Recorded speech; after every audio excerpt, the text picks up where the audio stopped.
These diamond shapes up here have one we feel missing. That to us represents a star for Apaches, but not to say an Apache put it up there, because a lot of these cultures were shared, these stories were shared. So when you see a star up here, it represents to us as Apache, because we moved, especially during the summer months in this region of now Texas, quite hot and humid the more south you travel. And so you take advantage of the better conditions to travel at nighttime. So the stars become very important for travel. So it's very important that you know which direction you're going, because if all your traveling is going to be done at nighttime. So those stars are important. The seasons are important, because you see some figures out here representing the winter solstice, the summer solstice, the morning sun, the evening sun, setting suns, the darkness, the lights, all those different things have meaning, not just for Apaches, but for all cultures.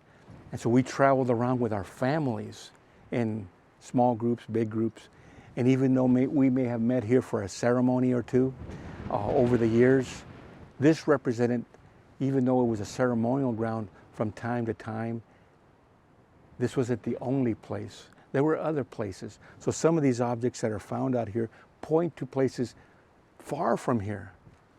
And even by today's standards, it's a long, difficult journey to drive there. But yet, 500 years ago, 1,000 years ago, we traveled with our entire families. It took months to get those places, and sometimes years.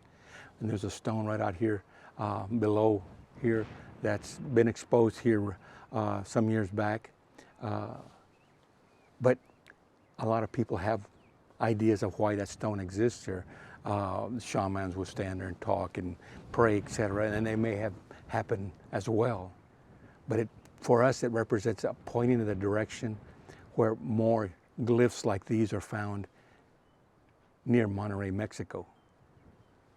And then there's another place in that triangle of where the Lipans lived, what we consider our triangle, or as we consider home, and near Copper Canyon in Mexico as well, because it was a pretty large area, taking maybe 16 hours of driving from by today's roads, from place to place.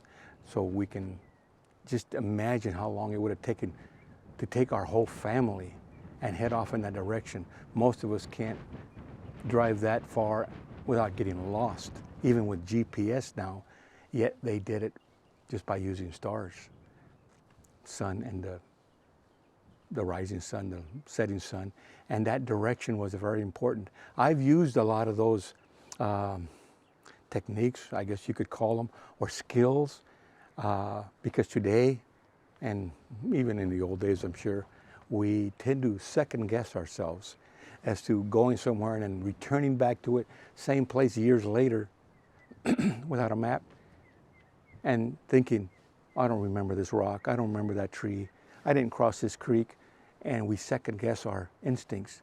They're telling us this is the way you got to go. And so after a while, we second guess ourselves into a place where we have never been, and then we are indeed lost. We don't trust our instincts because we have GPS, we have maps, we have all these things that haven't always existed. Those are all recent items we use supposedly for our benefit. A lot of those things we can't even use today for our benefit, because we still get lost.